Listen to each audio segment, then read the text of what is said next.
I once asked my niece if she knew about the old King of Winnipeg whose head is in a box downtown.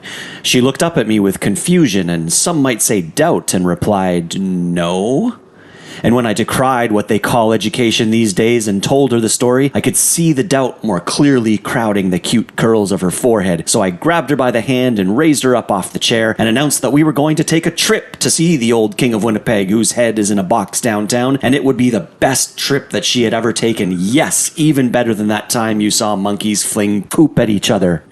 To bus number 17 we went, and just as we were walking up to the stop, it pulled in and the driver peered down over his glasses, his eyes shining from beneath his cap. "You two look like you're on a trip to see the old King of Winnipeg whose head is in a box downtown." To which I replied, "Certainly we are, because my niece here does not believe that I am being truthful, and so I must show her myself." "Well then, you must ride for free, for far be it from me to charge one with such a noble cause." And the bus ride was glorious, for we shared it with the princes and princesses of Winnipeg who still had their heads firmly attached to their necks. And what beautiful and stately necks they were, not at all meant for a chopping. And as we rode, we passed the palaces and majestic homes of the dukes, duchesses, earls, and whatever female earls are called, and I exclaimed to the royalty upon the bus that we were going to see the old King of Winnipeg whose head is in a box downtown. And they all as one cheered a hurrah so loud that it shook the windows of the august bus which was our chariot.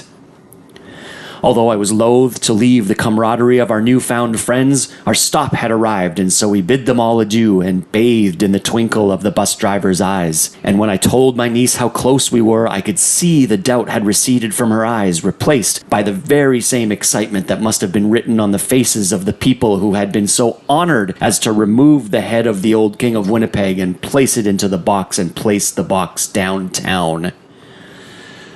As we traipsed down the sidewalk, the cool breeze on our faces cooling the burn of the midday sun, we called out our purpose to those far and wide, and those princes and princesses of Winnipeg with their perfectly intact and stately necks all cheered in response to our noble endeavor, creating a wave that we rode all the way to the exact center of the city where the box awaited us behind velvet ropes and dark red curtains, which waved in the swirling wind like those hands that had borne the old King of Winnipeg over top of the crowds from his home to the point of his decapitation. And the usher who guarded this sacred place looked upon us but once and immediately understood the nobility of our endeavor, and so he stepped aside.